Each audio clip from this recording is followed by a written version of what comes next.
नमस्कार। Janaki FM 106 megahertz Janaki समाचार में अपने के स्वागत है। राजन से सुनल जाओ समाचार। एखनु का मुख्य समाचार।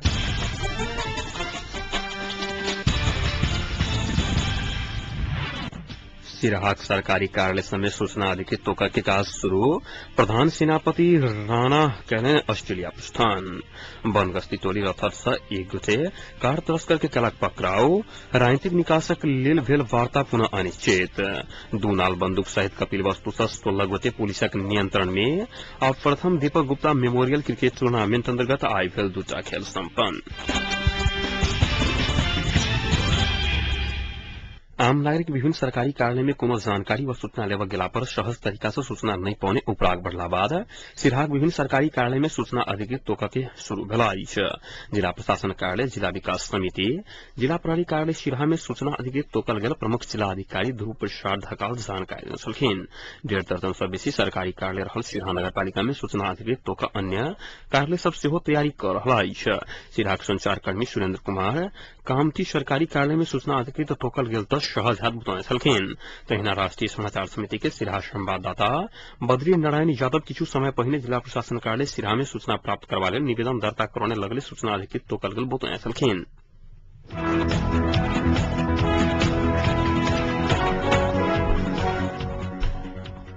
प्रधान सेनापति गौरव शमशेर राणा ऑस्ट्रेलिया प्रस्थान करेंगे। अमेरिकी सेना के प्रशांत क्षेत्रीय कमांड तथा ऑस्ट्रेलियन डिफेंस फोर्स के संयुक्त तत्वावधान में आई वो सोम दिन से बृहस्पति दिन धरि सिडनी में होबा जा रहल रक्षा प्रमुख सभक 15वां वार्षिक सम्मेलन में भाग लेबा सेनापति राणा ओहि दिस प्रस्थान के नेपाली सेना जनौलक अछि। प्रधान सेनापति राणा के त्रिभुवन अंतर्राष्ट्रीय विमानस्थल में बलाधिकृत रथी नेपाल भूषण चंद विदाई कयने छलखिन। विदाई समारोह में नेपालक भेल अमेरिकी राजदूत, नेपाल स्थित विदेशी सैनिक सहचारी, सब रक्षा सह सचिव लगायत के उपस्थिति रहल छल। 27 राष्ट्रक सेना प्रमुख सभक सहभागिता में सिडनी में आयोजन होबा लागल एहि सम्मेलन में क्षेत्रीय सुरक्षा, वस्तु स्थिति लगायत आपसी हितक विषय समेत छलफल हैत नेपाली सेना जनौलक अछि।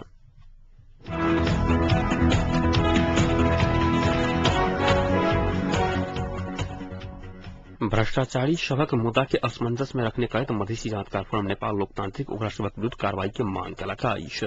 अध्यक्ष उमाशंकर अरगड़िया द्वारा जारी कयल गेल विज्ञप्ति में जिला विकास समिति धुनसाक भ्रष्ट कर्मचारी सब गैर कानूनी रूप से हाजिर भेल आ विभिन्न किसिमक विवाद बढ़ौने कहत ओकरा सभक विरुद्ध यथाशीघ्र कार्रवाई के मांग केने छल। संगे निलंबन में पड़ल कर्मचारी आ गैर तरीका से हाजिर भेल कर्मचारी सबक बर्खास्त नहीं कयल गेल तऽ मंगल दिन से कड़ा संघर्ष में उतरब बाध्य है विज्ञप्ति में उल्लेख कयल गेल अछि।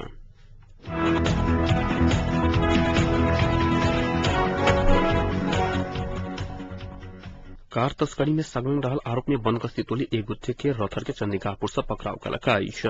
पछिलका समय में चंदीगापुर में बैस क वन से काठ तस्करी में संलग्न रहल आरोप में वन सुरक्षा टोली जनकपुर 7 रहनिहार अखिलेश सिंह के पकड़ाव कयलक अछि। पकड़ाव करल सिंह के छानबीन के लेल जिला वन कार्यालय चंदीगापुर में राखल गेल अछि। एहि बीच प्रहरी चौकी रंगपुर 3टा साइकिल में लोड कयने अवस्था में करीब 50 क्यूब फीट साल के गोलियां बरामद कयलक अछि।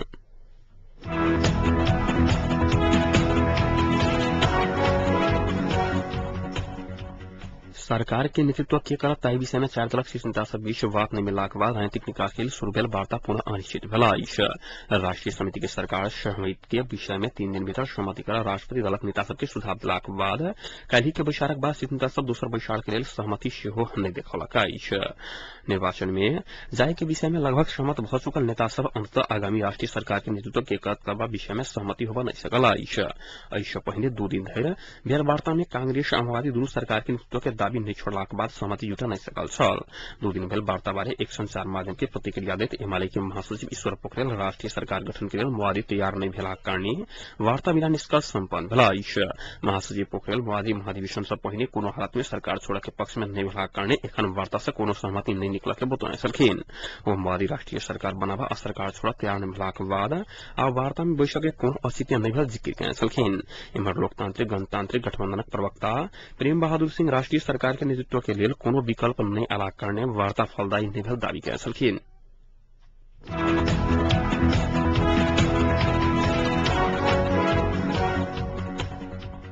दोहरा सुरक्षा के लिए कंडम में पहुंच बढ़ावी नाड़ा के संग आज 18 राष्ट्रीय कंडम दिवस विविध कार्यक्रम के संग मनावल गया।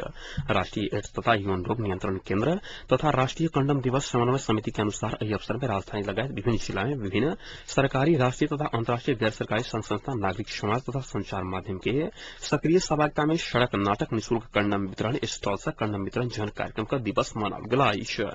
नेपाल में कंडम की सहज उपलब्धता आ पहुंच बढ़ावा लेल अभियान के सशक्त बनावत 2052 साल से राष्ट्रीय कंडम दिवस मनावा के शुरू कयल गया। एखन धरि विश्व में 3 करोड़ से बेसी व्यक्ति सब HIV या एड्स भेलाक बादो जीव रहल अछि। नेपाल में करीब 50,000 व्यक्ति में एकर संक्रमण भेल अनुमान कयल गेल अछि।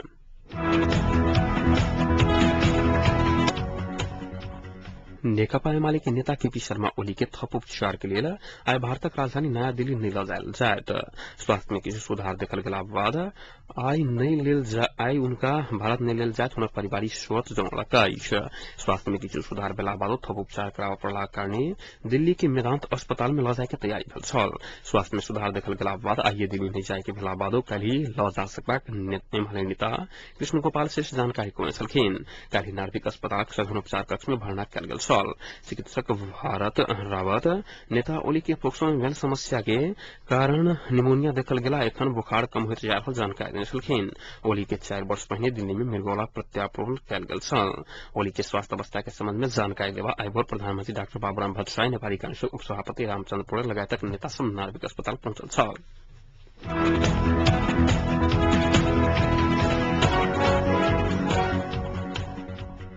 उर्मिला राजवंशी के बलात्कार के बाद हत्या करने आरोप में जिला प्रहरी कार्यालय मोरंग व्यापारी किरण सिंह बस्नेत विरुद्ध मुद्दा दर्ता कयलक अछि। विराटनगर 4 के व्यापारी बस्नेत के घर में बीतल आश्विन 22 गते मृत अवस्था में भेटल राजवंशी के बलात्कार के बाद हत्या भेल कहैत जिला अदालत मोरंग मुद्दा दर्ता केने पुलिस जनौलक अछि। निष्पक्ष छानबीन में बहुत रास विवाद भेलाक बाद प्रहरी के केंद्रीय अनुसंधान ब्यूरो CIB के टोली सेहो विराटनगर आकर घटना के अनुसंधान सेहो केने छल। पुलिसक लंबा अनुसंधान के बाद मुद्दा दर्ता करौने छल। एम्हर बस्नेत अनुसंधान के लिए जिला प्रहरी कार्यालय मोरंग के हिरासत में रहल अछि।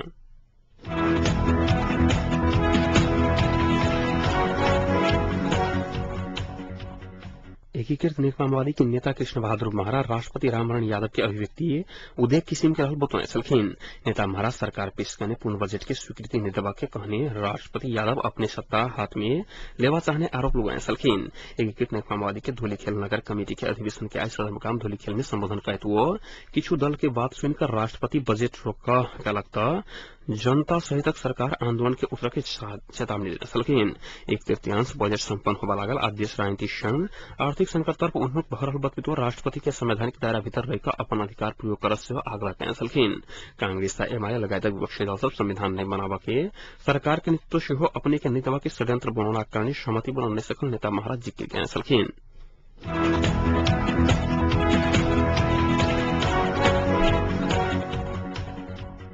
दूनाल बंदूक सहित कपिल वस्तु के गणेशपुर में 13 गोटे पकड़ाव पड़ला अछि। पकड़ाव पड़ला में जिला के बीरपुर गाविस के मुबारक मुसलमान, इन्ना मुसलमान, अली अहमद मुसलमान, असलम मुसलमान सहितक रहला अछि। गणेशपुर साथ गैजू बातों के वन में शिकार खेलत कर रहल अवस्था में ओकरा के पकड़ाव कयल गेल इलाका प्रहरी कार्यालय गणेशपुरक प्रहरी सहायक निरीक्षक दिल बहादुर मल जानकारी देने छलखिन। पकड़ाव पड़ल ओकरा सबके थप अनुसंधान के लिए जिला प्रहरी कार्यालय तेलिबा में राखल गेल अछि।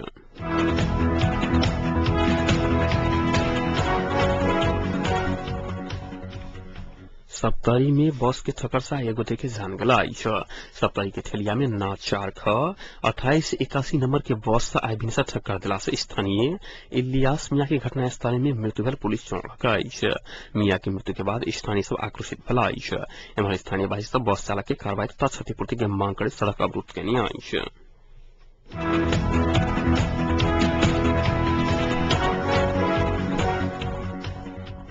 विश्व हिंदू महासंघ राजा स्थापित करवा लेल आब राजनीति में आवा लागल अछि। महासंघ के केंद्रीय सदस्य तथा संचार संयोजक अस्मिता भंडारी नेपालक राजनीतिक दल से विश्व के एकमात्र हिंदू देश के राजा के हटाकर देश के धर्मनिरपेक्ष बनाकर धर्म संघ राजनीति करने के कारण अब हिंदू महासंघ सेहो राजनीति करे के बतौने छलखिन। हुनक अनुसार राजा स्थापित करवा के उद्देश्य से महासंघ अब जनता में जाय के अंतरिम संविधान 2063 के अनुसार राजा नेपाल में कायम रहल के जानकारी कयने छलखिन। एहि के लेल दबावमूलक काज करे के लेल सेहो महासंघ अगुवाई करत बतौने छलाह।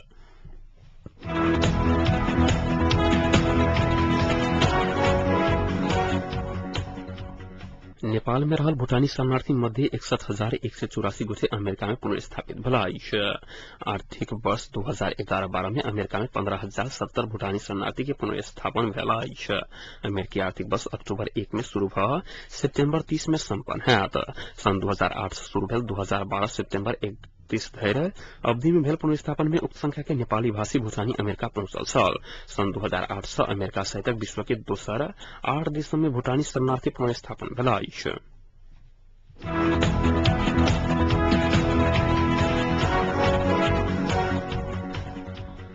प्रथम Deepak Gupta memorial cricket tournament अंतर्गत आई दूसरा खेल सम्पन्न भलाइछ। आई भेल पहल खेल में कलैया टीम पोखरा टीम के 7 विकेट से हरौलकाइछ। टॉस जीत कर पहल बैटिंग करने पोखरा निर्धारित 20 ओवर में 100 विकेट की क्षति में 85 रन बनाने छल। 86 रनक विजय लक्ष्य लकर मैदान में उतरल कलैया नीक प्रदर्शन कर 27 बॉल बाकी रहते 7 विकेट से विजयी भेल छल। आजुक पहल खेल के मैन ऑफ द मैच कलैया के फैजल ज्ञानी घोषित भेला अछि। तहिना आई भेल दोसर खेल में एपीएफ विराटनगर के 35 रन से पराजित कलकाइछ। टॉस जीत कर पहिने बैटिंग करने एपीएफ 20 ओवर के लिए 6 विकेट की क्षति में 135 रन बनौने छल। एपीएफ के लिए शरद भेषवाकर 43, सुमन 29 तथा ज्ञानेन्द्र आ पृथ्वी समान 22 रन बनौने छलै त बॉलिंग में राजेश आ पुष्प समान 2 विकेट लेने छलखिन। 136 रनक विजय लक्ष्य के संग मैदान में उतरल विराटनगर 19.5 ओवर में 101 रन पर ऑल आउट भेल छल। विराटनगर के लिए इंद्रजीत 34 रन बाहेक अन्य कोनो बैट्समैन उल्लेखनीय प्रदर्शन कर नहीं सकलैथ। तब बॉलिंग में रोम आ शरद समान 3-3 विकेट लेलैन। दोसर खेल के man of the match 43 run बननिहार एपीएफ के शरद भेषवाकर के प्रदान कयल गेल छनि।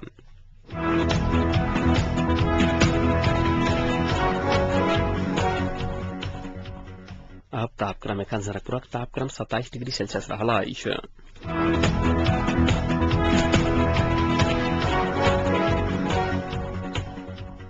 प्रमुख समाचार अंत में पुनः एक बार फिर से।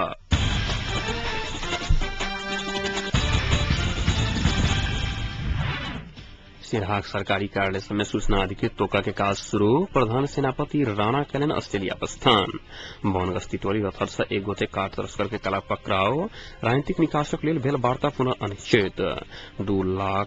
2 नाल बंदूक सहित कपिल वस्तु से 16 गोटे पुलिस के नियंत्रण में। आ प्रथम Deepak Gupta memorial cricket tournament अंतर्गत आई भेल दूसरा खेल सम्पन्न।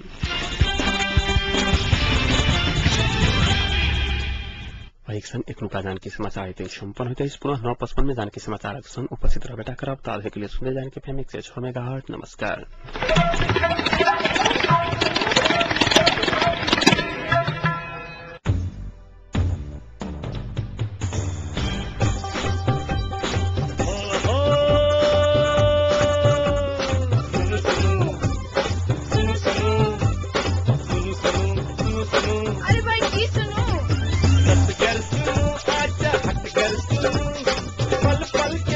घर बैसल